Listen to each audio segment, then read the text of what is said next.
Daddy, Manoj काका ने आपके लिए कितना कुछ किया है, ये आपसे एक्सपेक्टेड नहीं था डैडी। किताब में भी आधा सच लिखकर अपनी हरकतों को जस्टिफाई किया है उसने।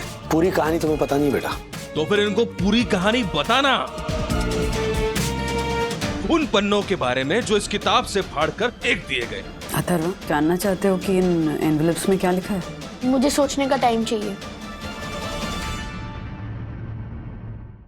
गलती तुम्हारी नहीं है, मनोज काका ये हरकतें बचपन से करता है। किताब में भी आधा सच लिखकर अपनी हरकतों को जस्टिफाई किया है उसने।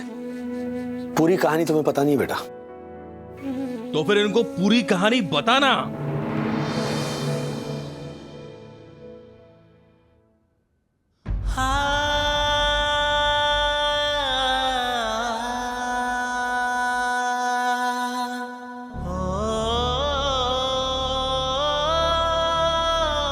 हिम्मत है तो पूरी कहानी इनको बता।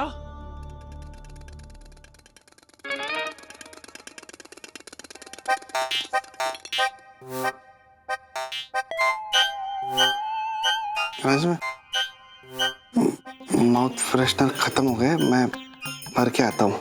हाँ?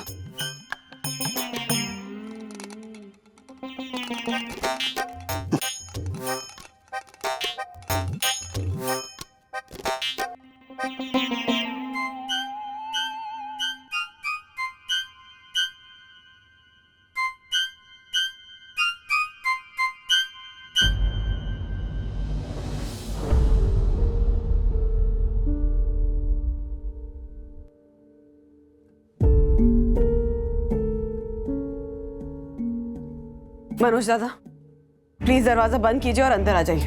अंदर आराम से बात करते हैं। भाभी, घबराती बहुत हो आप। आपको बोला था ना मैंने, कोई बखेड़ा खड़ा नहीं करूंगा, आपके बच्चों को परेशान नहीं करूंगा और आपके घर में कदम भी नहीं रखूंगा। वायदे का पक्का हूं मैं। तो फिर क्यों आए हैं आप यहाँ? नहीं मम्मा, दिस इज इनफ। आपको क्या चाहिए ना, साफ साफ बताइए। और प्लीज मेरी फैमिली में और इश्यूज क्रिएट मत कीजिए। मेरी फैमिली अच्छा है? सखी, काम डाउन। नहीं नहीं नहीं भाभी, बोलने दो उसको। मनोज वागले के बाद कोई तो इस वागले फैमिली में है जिसमें, क्या बोलते उसको, स्पार्क है। राजू, बचपन में मैं भी ऐसा ही था ना। ओ, आप प्लीज मुझे खुद से कंपेयर मत कीजिए, ओके? मैं आपके जैसे बिल्कुल नहीं हूँ। तुझे कैसे पता? हाँ, तूने देखा है मेरा बचपन? देखा है? दादा प्लीज मुद्दे पे आओ ना। बात क्या है? बात यही है कि इन बच्चों को मेरे बारे में नहीं पता। पर अब बात निकली है तो दूर तलक जाएगी। इस किताब में तो सिर्फ कुछ किस्से हैं, असली कहानी तो यहां है।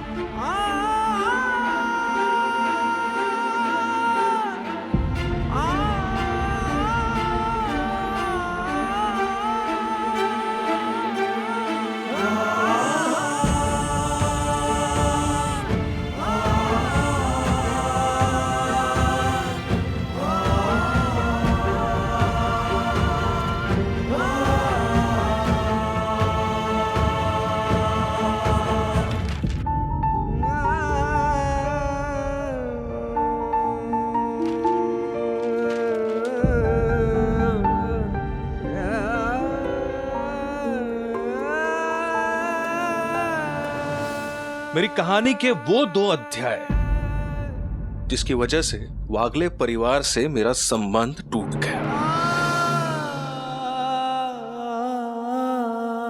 अगर हिम्मत है तो बता अपने बच्चों को उन पन्नों के बारे में जो इस किताब से फाड़कर फेंक दिए गए। दादा, सालों पुरानी बातें हैं ये। गड़े मुर्दे उखाड़कर क्या फायदा? उखाड़ने पड़ेंगे राजेश वागले। बात सालों पुरानी है लेकिन जख्म अभी ताजा है। दादा प्लीज आप अंदर आइए ना, अंदर बात करते हैं। हम लोग आपकी रिस्पेक्ट करते हैं, इसका मतलब ये नहीं है ना कि आप। अरे नहीं नहीं भाभी, रिस्पेक्ट वही तो नहीं करते। अगर करते तो इन बच्चों को पता होता कि मनोज काका कौन है और उसने क्या झेला है। दादा क्यों हर बार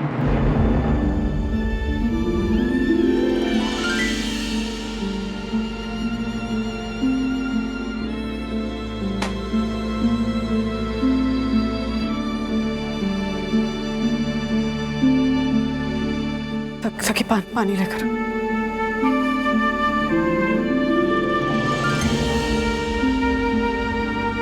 पानी पियो। आराम से राजू, शांति से पानी पी ले। हाँ? और ठंडे दिमाग से मेरी बात सुन।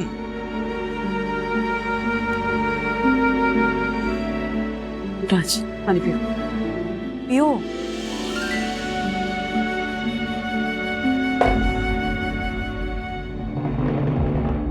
भाभी, ये राजू बचपन से ही बहुत कंफ्यूज बच्चा था। आमतौर पे अगर लोगों को दो ऑप्शंस दो तो वो कंफ्यूज हो जाते हैं, लेकिन इसको अगर ऑप्शंस नहीं मिले तो ये कंफ्यूज हो जाता था। जैसे बचपन में मैं इसको पूछता था कि आइसक्रीम खाएगा, तो ये कंफ्यूज हो जाएगा। ऐसे ही 5 मिनट सोचते रहेगा कि खाऊं कि नहीं खाऊं। मतलब खाने का मन तो है, लेकिन खाऊंगा तो जुकाम हो जाएगा, बुखार आ जाएगा, वगैरह वगैरह। इसीलिए मैं इसको कभी ऐसा सवाल पूछता ही नहीं था। इसके सामने 2 उंगलियां रख देता था और पूछता था, बोल वनीला या चॉकलेट, तो तुरंत एक उंगली पकड़ के जवाब मिल जाता था। ये उंगली पकड़ के चूज करने का तरीका ये मेरे से ही सीखा है। चल, आज भी तुझे 2 ऑप्शन देता हूं। एक, बच्चों और भाभी को मेरी पूरी कहानी बता दे, या तो मैं मेरी वाली बायोग्राफी छपवा कर पूरी दुनिया को मेरे किस्से बता दूंगा।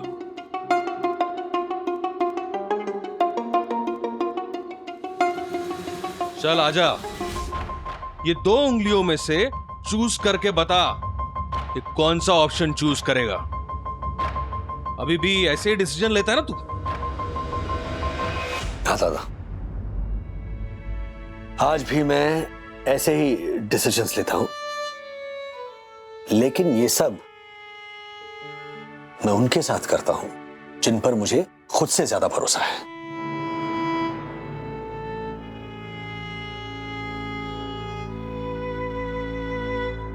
सॉरी टू से, तुम पर अब भरोसा नहीं रहा।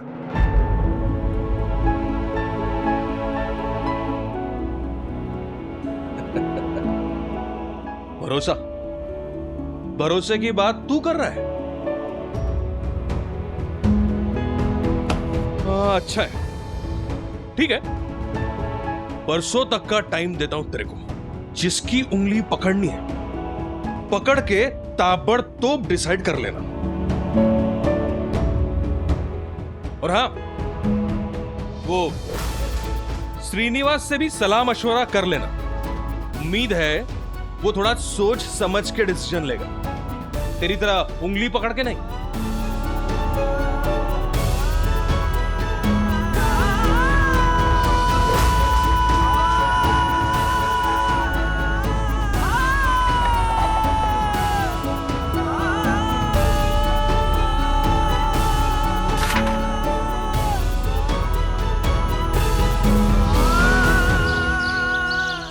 ऑप्शन देता है, अपने सगे भाई को ऑप्शन देता है। शांत हो जाइए, थोड़ा शांत हो जाइए। और कितने वर्षों तक शांति से पेश आओ इसे राधिका? शांत हो रही तो सजा भुगत रहा हूं बुढ़ापे में, और अपने राजू को क्यों परेशान कर रहा है? उसके परिवार की शांति क्यों भंग कर रहा है ये? पापा, आप ऐसा क्यों कह रहे हैं? आप बैठ जाइए प्लीज। नहीं, हम पीछे क्यों हटे? क्यों? हमने जो कुछ भी लिखा है वो सच लिखा है, हम पीछे क्यों हटे? और क्या कह रही थी तुम मुझसे? बड़ी मेहनत की है उसने किताब लिखने में। नहीं, मेहनत वो किताब लिखने के लिए नहीं कर रहा था, मेहनत कर रहा था वो राजू के परिवार में फूट डालने की। ये एकदम बेतुकी बातें, सब बेकार की बातें। ये आधे अधूरे सच को लिखकर बच्चों को राजू के खिलाफ भड़का रहा है। नकारा।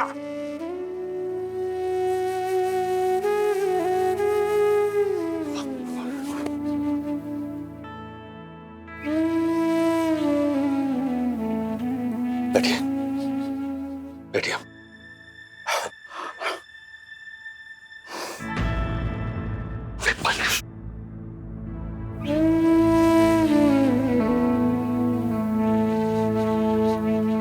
लीजिए पानी पीजिए, पानी पीजिए।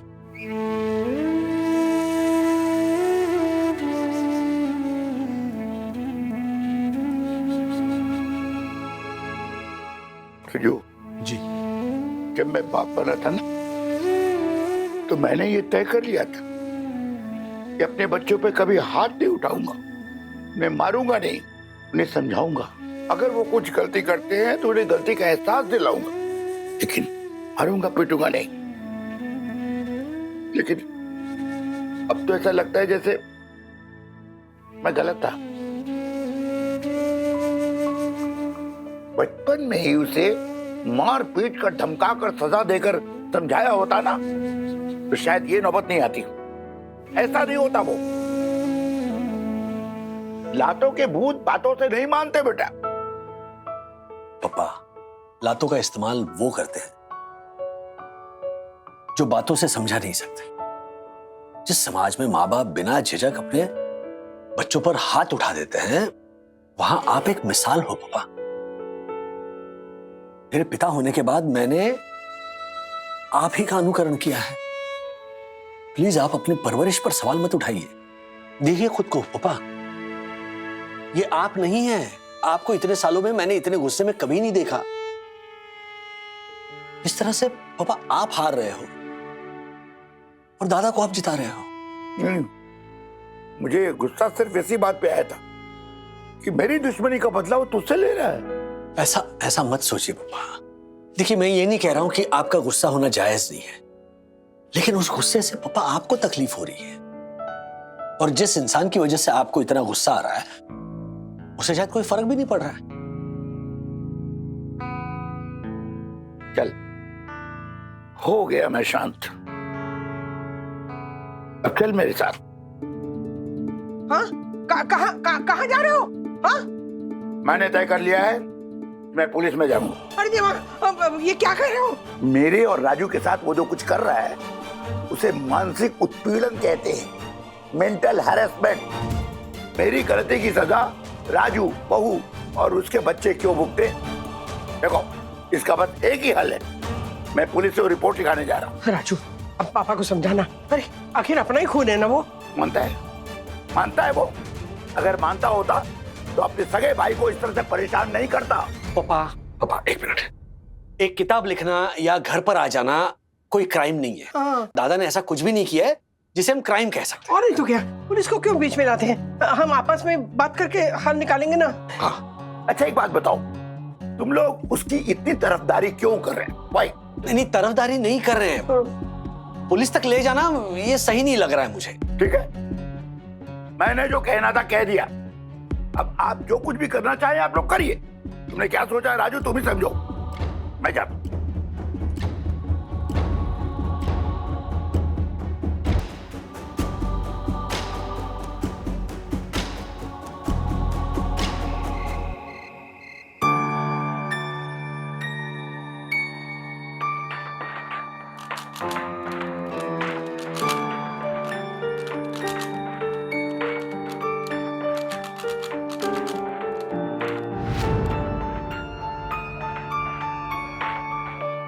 तुम तीनों से एक बात कहना चाहता हूं। बंधु प्लीज। बंधु, मुझे इस बारे में बात नहीं करनी है राज। क्यों क्या? तुमने और पापा ने इतने सालों में हमें मनोज भैया के बारे में नहीं बताया, तो जाहिर सी बात है ना कि उसके पीछे कोई रीजन होगा। I trust that reason. मेरा डिसीजन फाइनल है। मुझे नहीं जानना है कि इन एनवेलप्स में क्या लिखा है। बंधु प्लीज बैठ जाओ। Just hear me out please.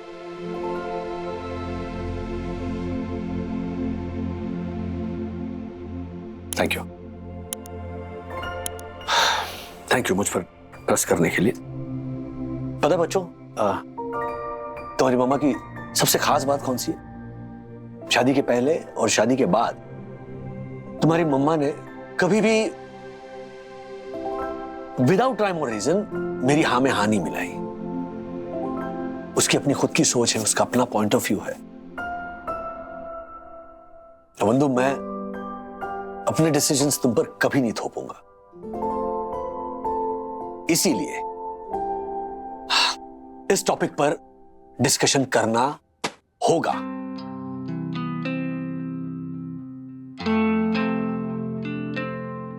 Okay सखी अथर्व, तू बता कैंगरू के पेट पर ना आगे पाउच क्यों होता है? ताकि वो अपने बच्चों को उसमें बिठाकर प्रोटेक्ट कर सके। प्रोटेक्ट कर सके, एब्सोल्युटली राइट। तुम मानो या ना मानो, मनोज दादा के किस्से कहानियों से तुम्हें दूर रखकर ये कैंगरू बस तुम्हें प्रोटेक्ट करना चाहता था। मुझे डर था मेरे भाई का मेरे बच्चों पर कोई प्रभाव नहीं पड़ना चाहिए, बट अनफॉर्चुनेटली मेरा वो डर सही साबित हुआ। अथर्व को देखा हमने इन्फ्लुएंस होते हुए। तुम्हारी गलती नहीं है Atharva, I am not blaming you. तुम जिस उम्र में हो ना, उस हिसाब से अपने सगे काका के बारे में जानने की जिज्ञासा होती है, तो कोई गलत बात नहीं है। और मैं वो पिता नहीं बनना चाहता जो अपने बच्चों को कंट्रोल करे। अगर तुम्हें अपने काका के बारे में जानना है तो मैं तुम्हें नहीं रोकूंगा। इसीलिए इन एनवेलप्स के अंदर जो भी कुछ है वो पढ़ना ना पढ़ना, इसका फैसला मैं तुम तीनों पर छोड़ता हूं।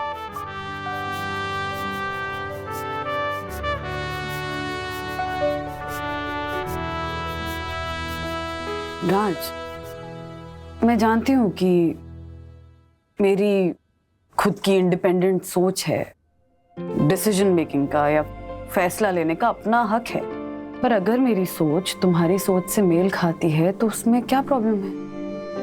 तुमने जो इतने सालों तक मनोज भैया के बारे में हमें नहीं बताया, उसके पीछे जो भी वजह है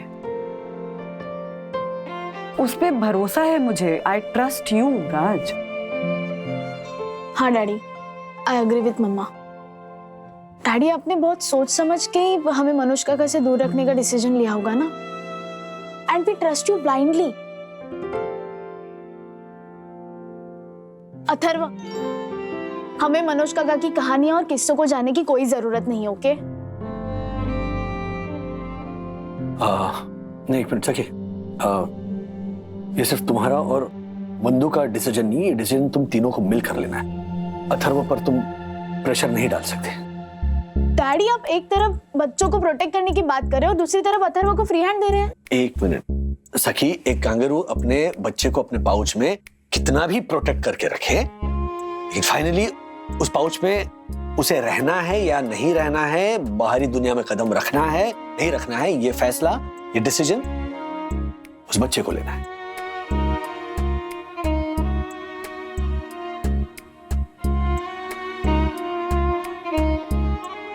अथर्व, क्या डिसीजन लिया? जानना चाहते हो कि इन एनवेलप्स में क्या लिखा है? ये तुम्हारा डिसीजन है अथर्व, तुम पर कोई प्रेशर नहीं है, ओके?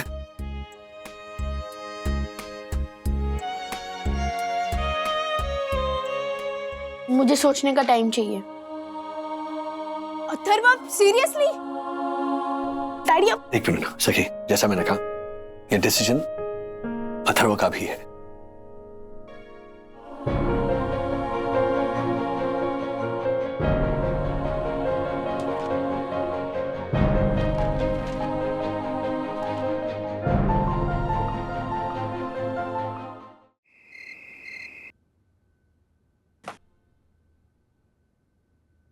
अथर्व, क्या पढ़ रहा है? हिस्ट्री। अच्छा, अरे बुक क्यों छीन रहे हो? नहीं, चेक कर रही थी कि हिस्ट्री बुक के आड़ में छुपकर तू मनोज काका के लेटर तो नहीं पढ़ रहा। लेकिन वो लेटर्स डैडी ने अपने पास रखे है ना। लेकिन तेरा क्या भरोसा, जैसे बायोग्राफी चुरा कर तूने पढ़ ली, हो सकता है कि तू वो एनवेलप चुरा कर भी पढ़ ले। अथर्व, इतना सब कुछ हो जाने के बाद भी तुझे वो लेटर्स पढ़ने में इंटरेस्ट है? पता है ना उसमें झूठ ही लिखा होगा। आप मुझे एक बात बताओ, मम्मी डैडी की नजरों में हम दोनों में से सबसे ज्यादा शैतान कौन है? ऑब्वियसली तू। है ना? बट इसका मतलब ये नहीं है कि कभी मम्मी डैडी ने आपको पनिशमेंट ना दी हो। अब देखो, जब भी हमारा झगड़ा होता है तो मम्मी डैडी क्या करते हैं? वो हम दोनों की साइड सुनते हैं और उसमें से जिसकी साइड गलत होगी उसे पनिश करते हैं, है ना? अब मेरे पे शैतान का लेबल लगा है, दैट डजंट मीन कि हर बार पनिशमेंट मुझे ही मिलेगी। सो हो सकता है कि मनोज काका के पास भी एक वैलिड रीजन हो उनके इस बिहेवियर को लेके जो हमें नहीं पता हो, है ना? बट डैडी ने हमें कहा ना कि उन्होंने हमें उस साइड से दूर रखा है ताकि वो हमें प्रोटेक्ट कर सके। तुझे डैडी पे ट्रस्ट नहीं है? अरे आई ट्रस्ट हिम, बट हो सकता है कि उनका पर्सपेक्टिव गलत हो, वो प्रोटेक्टिव की जगह ओवर प्रोटेक्टिव हो गए हो। इंटरेस्टिंग पर्सपेक्टिव ब्रो, लेकिन ना थोड़ा सा फर्क है। मम्मा डैडी हम दोनों की साइड सुनने के बाद ना उसे पनिश करते हैं जिसकी गलती हो, लेकिन मनोज काका के केस में हमें ऑलरेडी पता है कि पनिशमेंट किसे हुई है, तो गलती भी उसी की होगी ना। तू पढ़। Good night.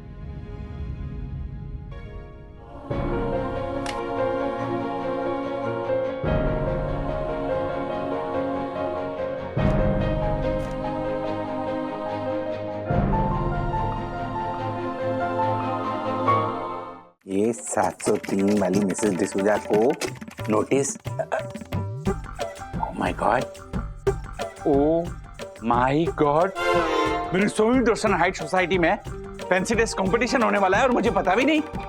यम, ये क्या हुलिया बना रखा है? पूछते हैं वो कि ये क्या बना रखा है हुलिया, हैं? पूछ रहे हैं वो कि क्या बनाया है हुलिया। अरे उन्हें क्या पता, मुझे रोल मिल गया है in the film Daku Hunterwali from Dhulia, Daku Hunterwali from Dhulia.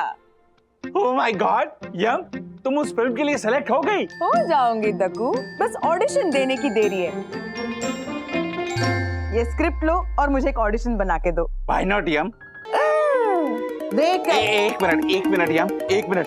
तुम्हारे ऑडिशन के अरमानों पे काला बादल है छाया। देखो मुझे किसी का फोन है आया। सॉरी। हेलो, मैं सोई दर्शन हाइट सोसाइटी का honourable secretary advocate Dakshesh Joshi Bora बोल रहा हूँ। कौन बोल रहा है? वागले परिवार का तेरा सबसे फेवरेट मेंबर। व्हाट? परमपूज्य जी वन्ना भाभी की आवाज को क्या हुआ? तेरे को सेक्रेटरी किसने बनाया रे? हाँ? अरे जिस आवाज ने तेरी नींद उड़ा दी थी वो आवाज को नहीं पहचानता? कौन? मनोज भाई? सही जवाब। अभी नींद आती है क्या बराबर? हाँ, यस, आती है। डर मत, फिर से तेरी नींद खराब कर दूंगा। कॉन्फ्रेंस कॉल पे तेरा खास दोस्त है चेयरमैन हर्षद।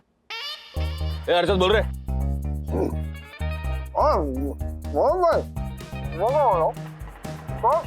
ये डबल बैटरी। अरे चश्मेश, मेरे से बात करेगा ना तो ये मुंह से माउथ फ्रेशनर थूक के बात करने का, समझा? और क्या सुबह सुबह माउथ फ्रेशनर खाता है तू? नहीं, माउथ फ्रेशनर नहीं है। वो नाश्ता करा था। हाँ, कुछ काम था कुछ। आता, एक बात बता, आज शाम को तुम्हारे सोसाइटी का क्लब हाउस फ्री है क्या? Club house? क्यों?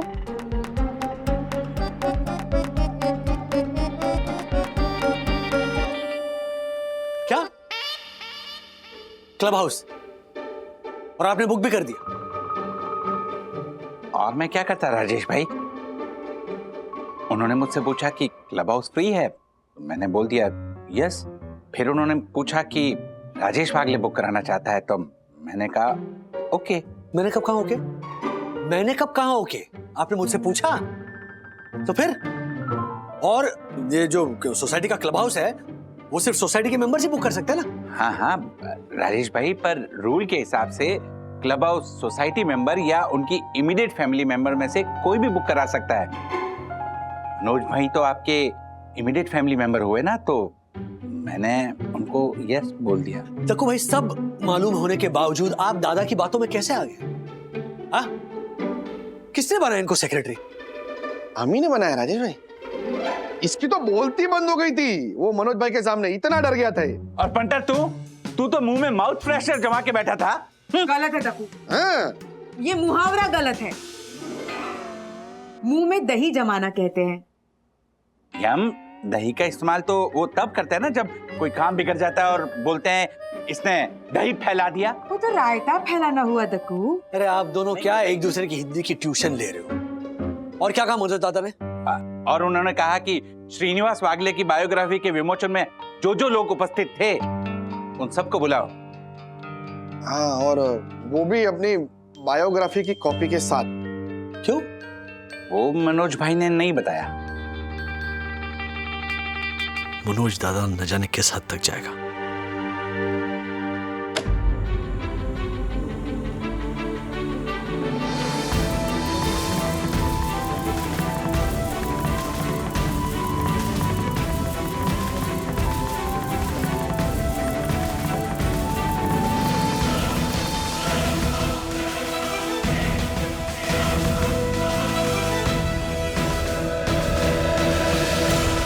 गद्दा ला कर दूं? क्यों? एक गद्दा है घर में, काफी दिनों से ना ऐसे ही रखा हुआ है तो धूल जम गई है। एक डंडा भी देती हूँ साथ में, उस डंडे से गद्दे को अच्छे से पीट पीट के ना अपना सारा गुस्सा निकाल लेना। गद्दा भी साफ हो जाएगा और तुम्हारा गुस्सा भी खत्म हो जाएगा। बंधु प्लीज, मुझे गुस्सा नहीं है। तो फिर क्या है? Stress, anxiety? हाँ? नहीं, मतलब हाँ,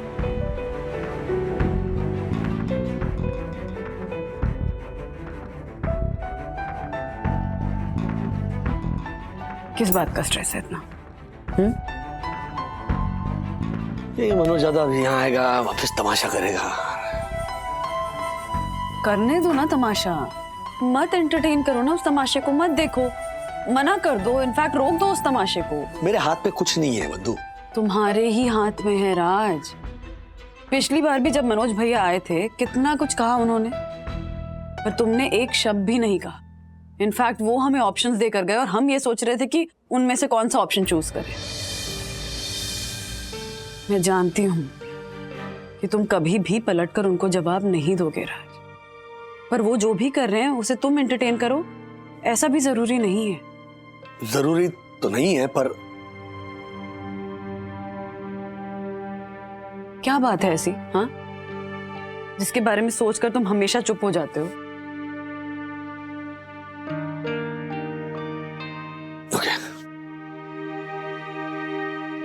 मुझे ऐसा लगता है कि हमारी कंपनी का नया इन्वेस्टर मनोज दादा है।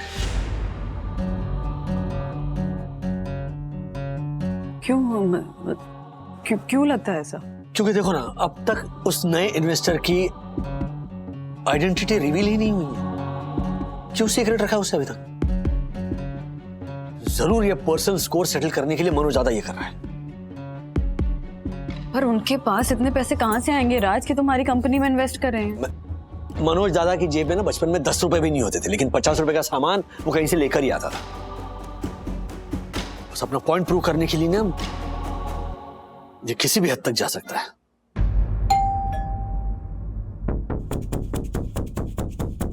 देखती हूँ।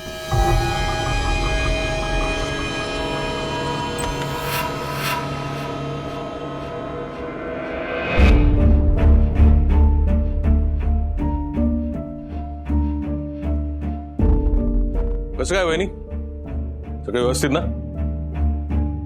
ओ राजेश, घर पे तू आज? हाँ, ऑफिस नहीं है क्या?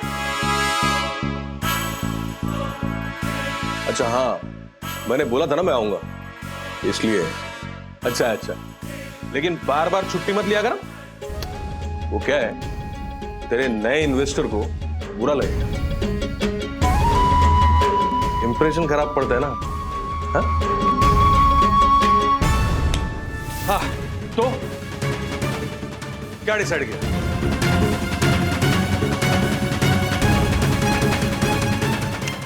अरे बच्चे का अथर्वा, सखी,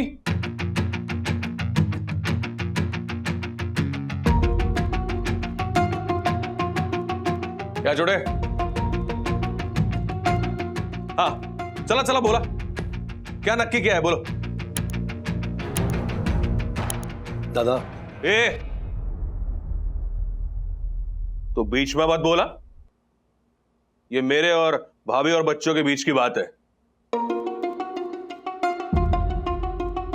एनवेलप कहाँ है वो? हाँ?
हाँ, अब आई मेरे ऑडियंस की बारी।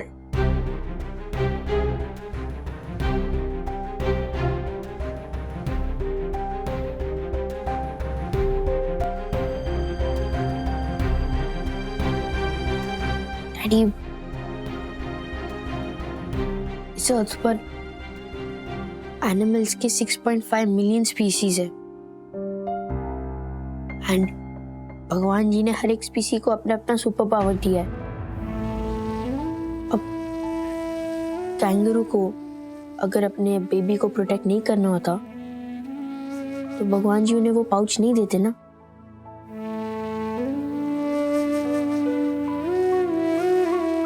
भगवान जी और मदर कैंगरू बेबी को प्रोटेक्ट करने के लिए इतना कुछ करते हैं, तो वो कौन होता है क्वेश्चन करने वाला?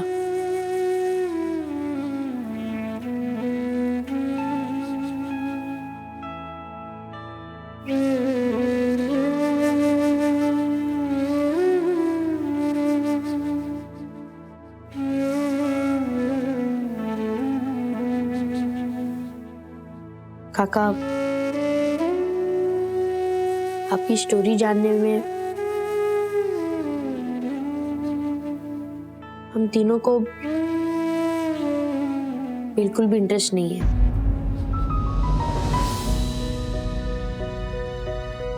प्लीज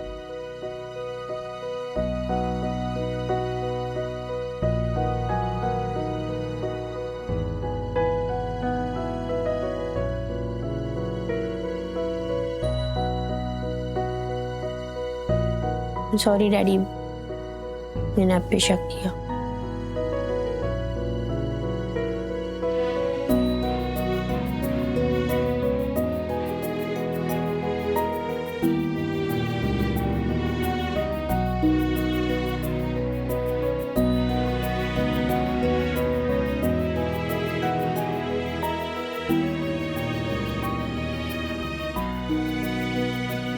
अच्छा है।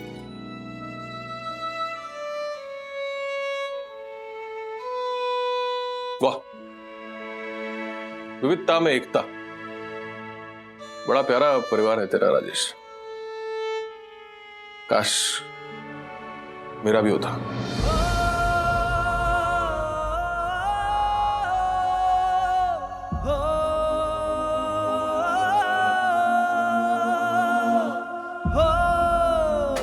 कोई बात नहीं, तो चलो, एक ऑप्शन रिजेक्ट करने का मतलब है दूसरा स्वीकारना।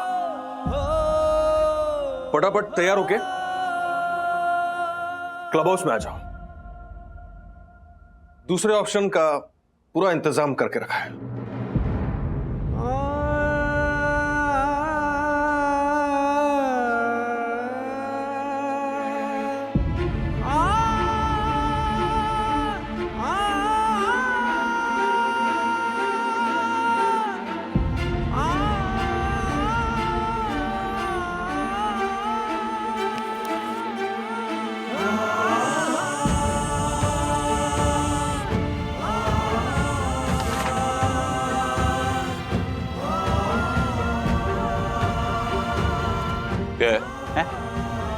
तो बैठना जगह पे। हाँ हाँ।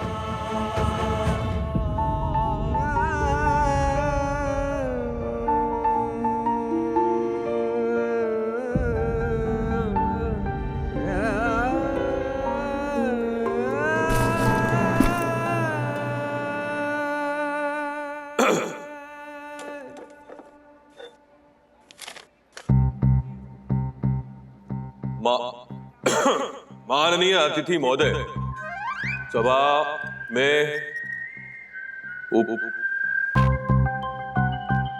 उपस्थित सभी ये सदस्यों का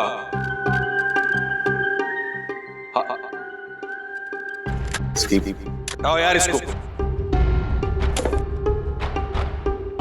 मेरे एक दोस्त को बोला था मैंने कि मैं एक कार्यक्रम में जा रहा हूं, मेरे को एक स्पीच लिख के दे दे, तो उसने ये नेताओं की भाषा वाला भाषण लिख के दे दिया। पिछली बार मैं जब यहाँ पे आया था तो ये यहाँ पे भी इलेक्शन चल रहा था ना, तो यहाँ पे खड़े रह के भाषण दे रहे थे लोग, तो तुम लोग भी तो भाषण सुन सुन के बोर हो गए होंगे ना। तो मैं यहाँ पे कोई भाषण देने वाला हूं नहीं, ठीक है? जो दिल में आएगा रोजमर्रा की भाषा में और साफ साफ बोलूंगा, चलेगा? अरे चलेगा क्या? हाँ बोलो ना फिर ऐसे। तो ये डक्कू ने तुम लोगों को मेरा मैसेज दे दिया होगा कि इसके द्वारा लिखी गई असत्य घटनाओं पर आधारित मेरे पूजनीय पिताजी की बायोग्राफी श्रीनिवास वागले की दुनिया, इसकी कॉपी आपको यहां पे लानी थी। लाई है क्या? हाँ हाँ लाई है तो दिखाओ। हाँ ये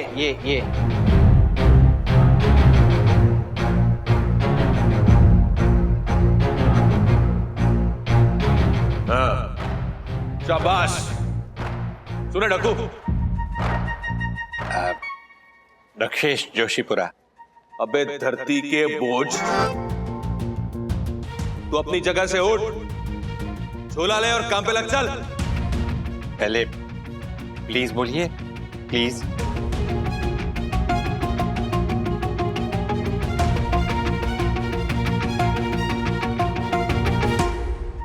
अबे धरती के बोझ, तू प्लीज अपनी जगह से उठ, झोला उठा और काम पे लग, समझा? ओके। और तुम सब लोग, तुम्हारे पास जो ये किताबें है ये झोले में डालो।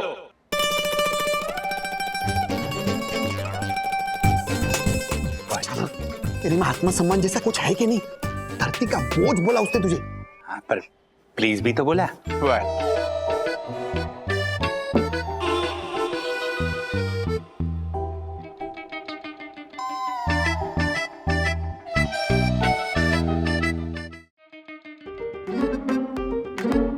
तिवारी। जी जी जी जी सर। हाँ हाँ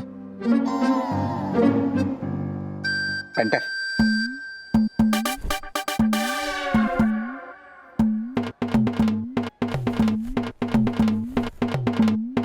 तो जब कोई कंपनी डिफेक्टिव और खराब माल सप्लाई करती है तो उस कंपनी की जिम्मेदारी बनती है कि वो उसके ग्राहकों को सही माल लौटाए और डिफेक्टिव माल वापस ले, है कि नहीं? हाँ हाँ। तो इस किताब के बदले आप लोगों को दी जाएगी सत्य घटनाओं पर आधारित मनोज वागले की दुनिया।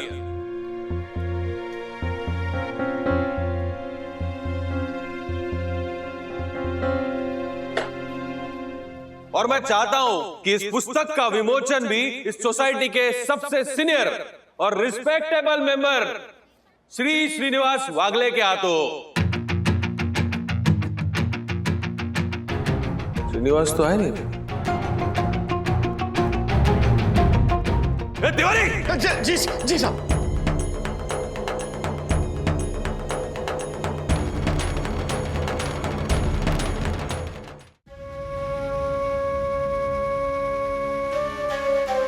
मनोज भैया ने भेजी और कह रहे थे कि क्या कह रहा था?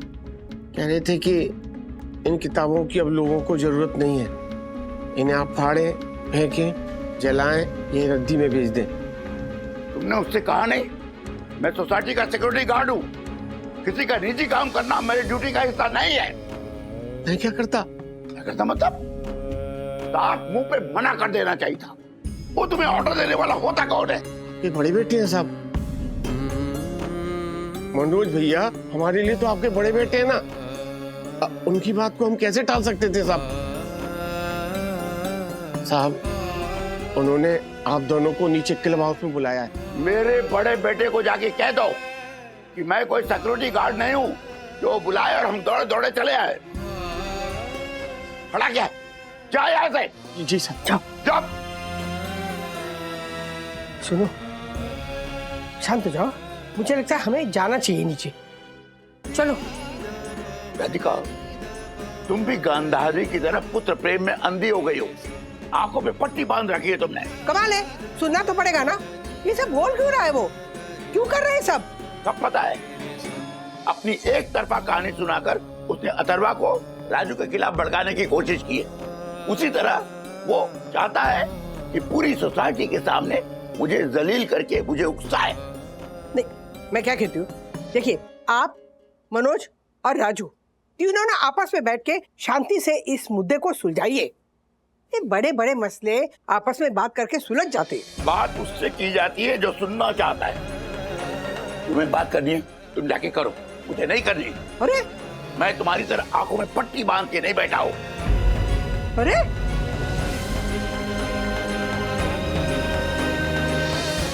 क्या बोलूं मैं? साहब उन्होंने आने से मना कर दिया।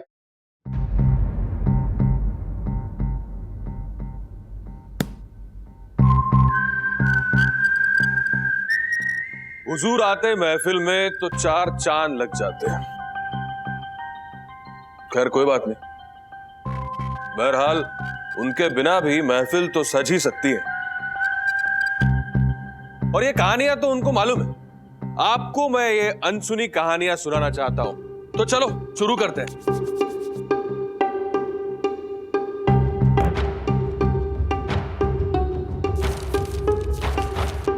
हाँ, मैंने मेरे एक दोस्त को पूछा जो कि पुलिस डिपार्टमेंट में, तो उसने मुझे बताया कि आज की तारीख में इंटरनेशनल मार्केट में सबसे ज्यादा अवैध चीज की डिमांड है हाथी के दांत। तो मैंने उससे पूछा कि ऐसा क्या है हाथी के दांत में जिसकी वजह से वो सोने से भी ज्यादा कीमती है। उसने कहा कि बहुत सारे कलाकार इसकी मुंह मांगी कीमत देते हैं, क्योंकि हाथी के दांत दोगलेपन का प्रतीक है। वैसे कहावत भी है ना, हाथी के दांत दिखाने के अलग और खाने के अलग। तो वैसे आपको कभी हाथी के दांत देखने हो तो आप मेरे पूजनीय पिताजी श्रीनिवास वागले से मिल लीजिएगा, वो भी दोगलेपन का प्रतीक है।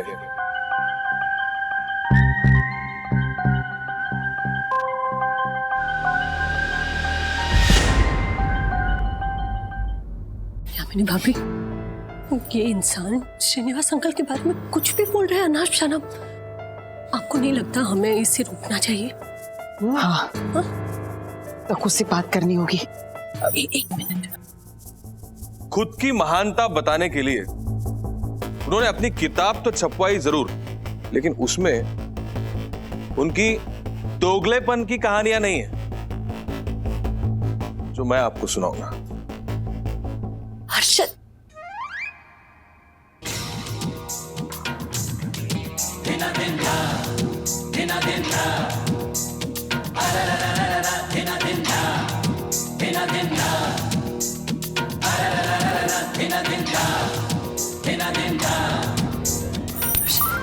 ये किशोर, रफी और मुकेश एक ही गाने में साथ में है नहीं?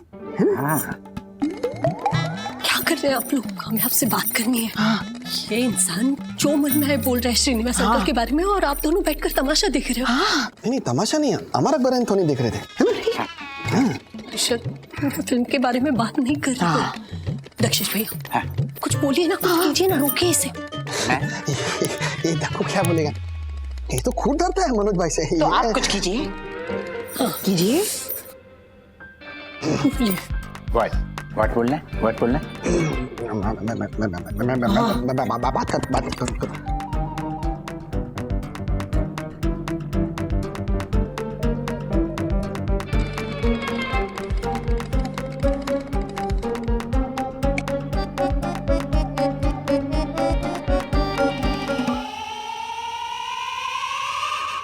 समझो, मुझे डरपोक बोल रहा था और खुद पतली गली से निकल गया। क्या हुआ डक्कू? हैं? नहीं नहीं कुछ नहीं। क्या बोल रहे थे आप? बड़ी इंटरेस्टिंग बात थी मनोज भाई।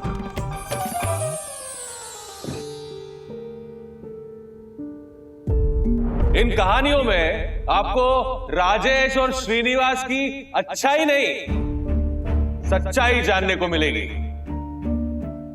तो पढ़ते हैं अगली कहानी। वाह,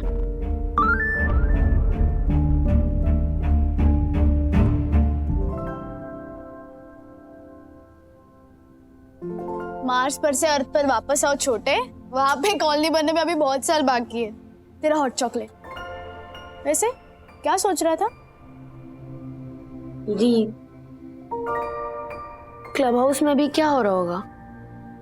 एंड काका ने तिवारी अंकल को हमें बुलाने के लिए क्यों भेजा? एंड काका ये सब करके क्या प्रूव करना चाहते हैं? काम डाउन, एक साथ इतने सारे सवाल। वैसे तूने वो रूथ क्राउली राइटर का नाम सुना है? अमेरिकन कॉलमिस्ट थी। इंग्लिश लिटरेचर में ना हमें उनके कुछ कॉलम्स पढ़ाए थे कॉलेज में। उन्होंने एक कमाल की बात लिखी थी, never let anyone live in your head rent free. मैं बोल रही हूँ ये जो मनोज काका है ना, वो हमारे साथ माइंड गेम खेल रहे हैं। तो उनके ट्रैप में मत फंसो।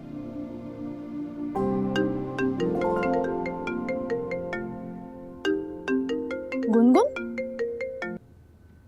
हाँ गुनगुन। हेलो, कहाँ है तू? मैं घर पे।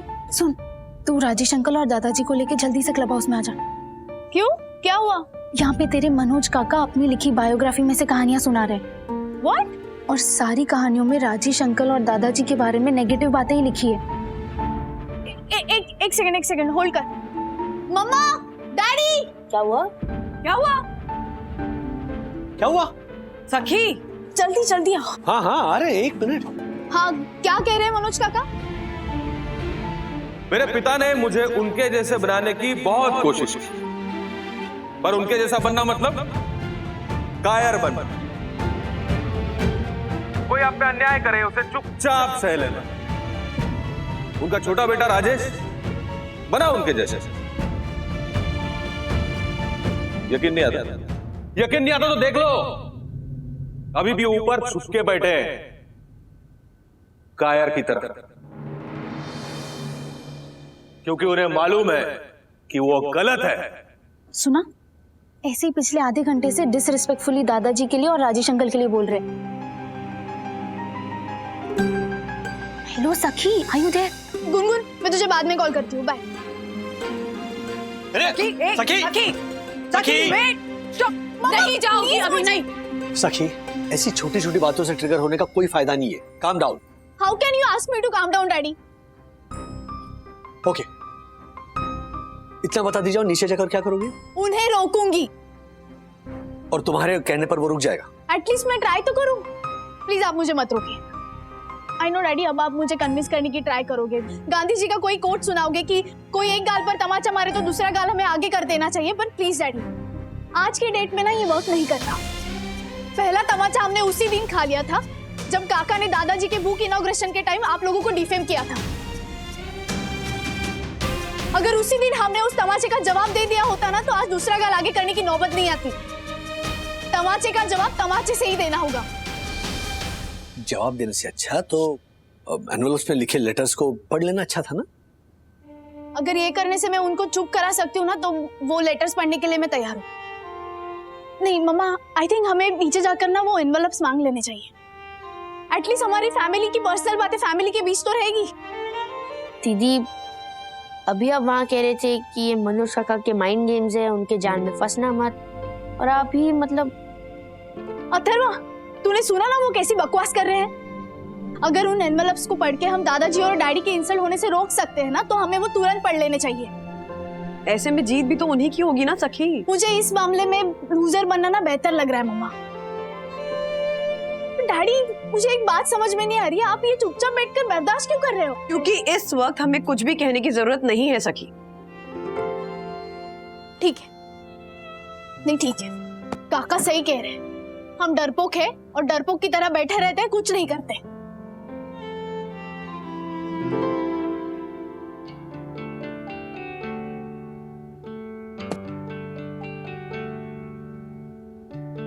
सही, मैं तुम्हें रोकूंगा नहीं, तुम्हें जो करना है करो। बस मैं एक बात कहना चाहता हूं। तुमने कहा कि तमाचे का जवाब तमाचे से देना चाहिए। गांधी जी के कहने पर अपना दूसरा गल आगे नहीं करना चाहिए। लेकिन गांधी जी ने एक और बात कही थी कि silence is the best answer to anger. Manoj काका इस वक्त गुस्से में है, नीचे चिल्ला चिल्ला के भाषण दे रहा है। तुम नीचे जाओगे, तुम चिल्ला चिल्ला कर उसे अपोज करोगे। उसे कन्फ्रंटेशन नहीं, शोर कहते हैं। हमें मौन रखना चाहिए। मौन सबसे सशक्त भाषण है। ओके, धीरे धीरे दुनिया तुम्हारी बात सुनेगी। एंड आई अप्रिशिएट कि तुम मेरे और दादाजी की इज्जत के लिए नीचे काका से लड़ने जा रही थी। Is it really worth it? शोर है ना, भ्रम पैदा करता है। मौन सत्य सामने लाता है। ये भी गांधी जी ने कहा था। नहीं, ये नांदेड़ के मौसा जी ने सुबह गुड मॉर्निंग मैसेज के साथ भेजा था।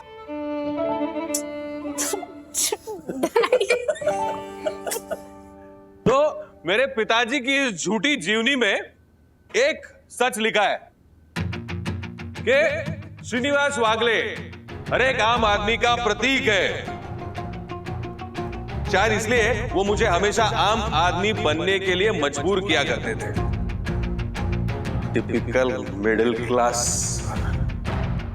जब जब मैं उड़ान भरने की कोशिश करता, तब तब मेरे पंख काट दिए जाते थे।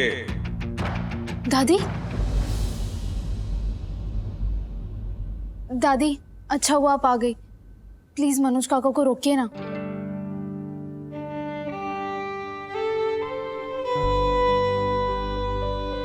मम्मी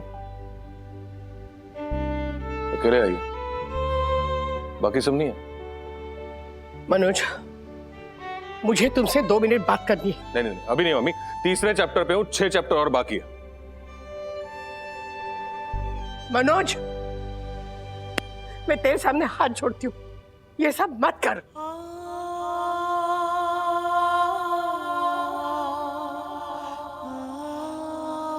ए, 2 मिनट का ब्रेक लेते हैं।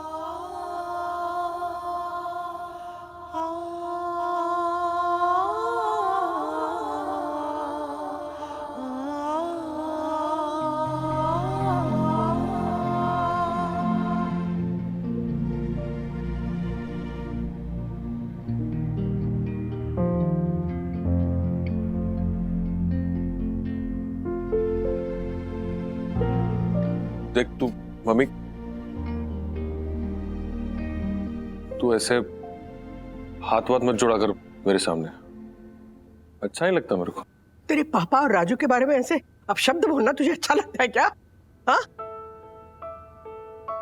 देख, मेरे को भी ये सब करने में मजा नहीं आ रहा, समझे? तो मत करना। क्यों करता है? खत्म कर दे ये सब, ये तमाशा ना खत्म कर दे। अरे एक बार राजू और तेरे पापा से बात करके ना सब खत्म कर दे। हाँ? एक बार बात करके खत्म हो जाएगा सब। कोशिश तो कर मनोज, कोशिश करना। हमारे बीच में जो तनाव है उसका कारण पता है ना तुझे?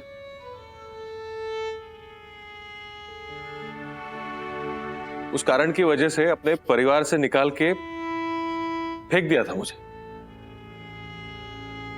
जैसे दूध में पड़ी हुई मक्खी फेंक देते। और ये सब एक बार बात करके खत्म हो जाएगा मम्मी।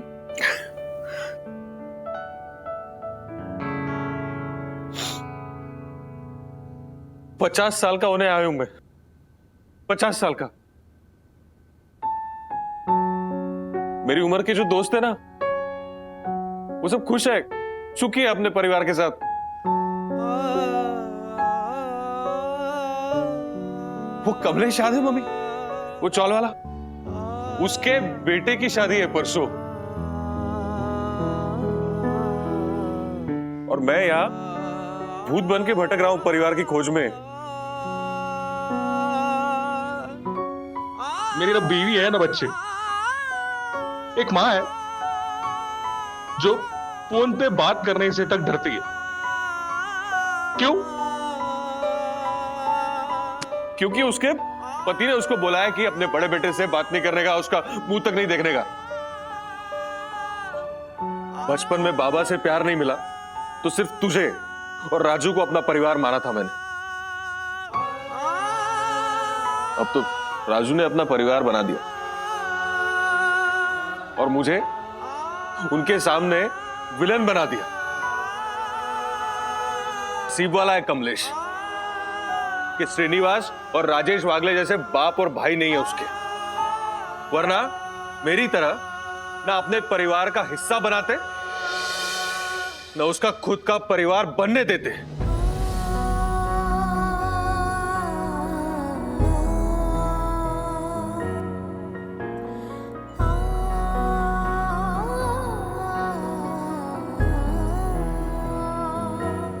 हो गए तेरे 2 मिनट?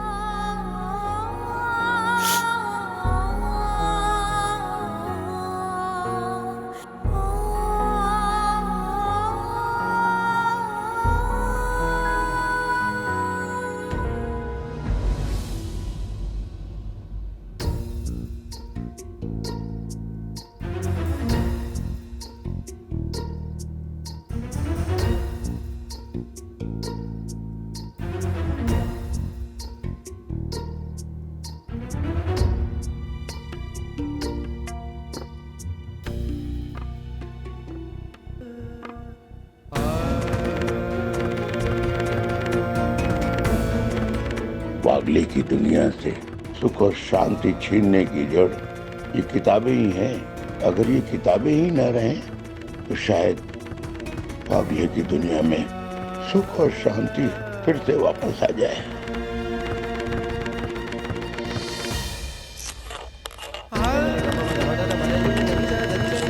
श्रीनिवास अंकल, आप लोग ये किताबों से भरे झोले हमें चाहिए। हाँ।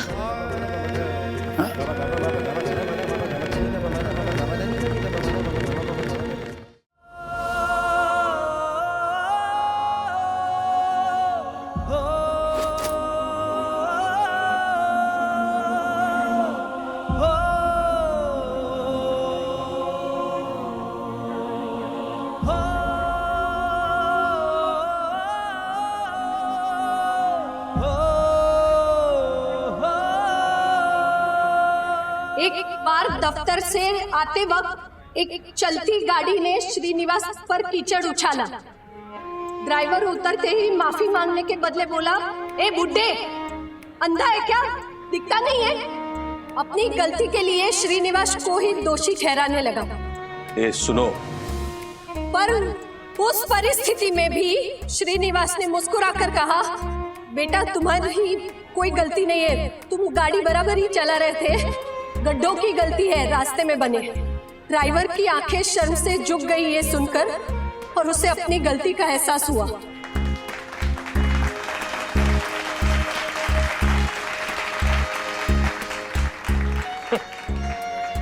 क्योंकि वो श्रीनिवास था। मैं होता ना, उस ड्राइवर के कान के नीचे बजाता मैं।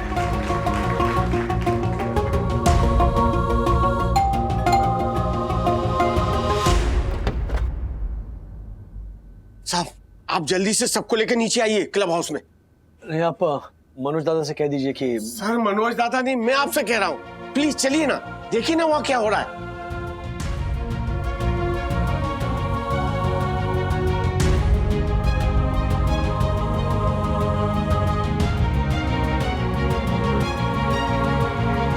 सोसाइटी का ऑनरेबल सेक्रेटरी होने के नाते एक दिन मैं इंस्पेक्शन के लिए गार्डन में टहल रहा था।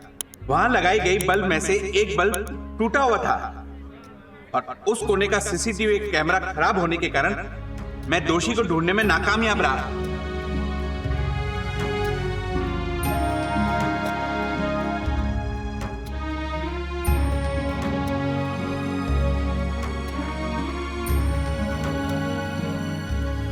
और अगले ही दिन श्रीनिवास जी खुद चलकर मेरे सोसाइटी ऑफिस में आए और कबूल किया कि वो बल्ब अथर्व के हाथों क्रिकेट खेलते वक्त गलती से टूट गया और जुर्माने के तौर पर उन्होंने 50 रुपए भर दिए।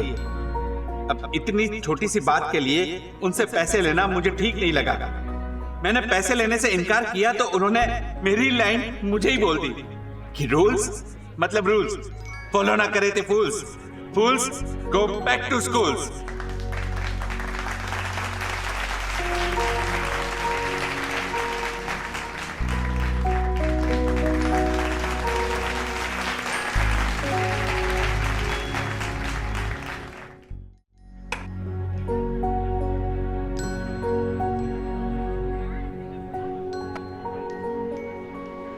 एक आम आदमी के जीवन की सबसे बड़ी शान होती है स्कूटर। अपनी तनख्वाह में से छोटी छोटी पूंजियों को जमा करके श्रीनिवास जी ने अपना स्कूटर खरीदने का सपना पूरा करने ही वाले थे। त्वमेव माता च पिता त्वमेव पर एक दिन उनके दफ्तर में काम करते एक कर्मचारी की पत्नी की डिलीवरी में कुछ जटिलता आ गई। ऑपरेशन करना बहुत जरूरी था और उसे पैसों की सख्त जरूरत थी। श्रीनिवास जी ने बिना कुछ सोचे समझे उनकी जमा की हुई पूंजी उन्हें दे दी।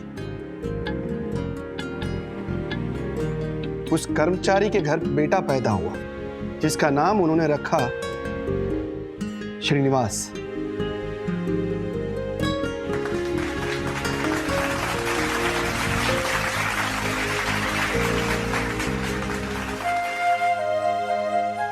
वाह, काका द ग्रेट, बाकी सब बीड़ी सिगरेट।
ऐसे और भी मजेदार वीडियो के लिए हमारे चैनल को लाइक, शेयर और सब्सक्राइब करें।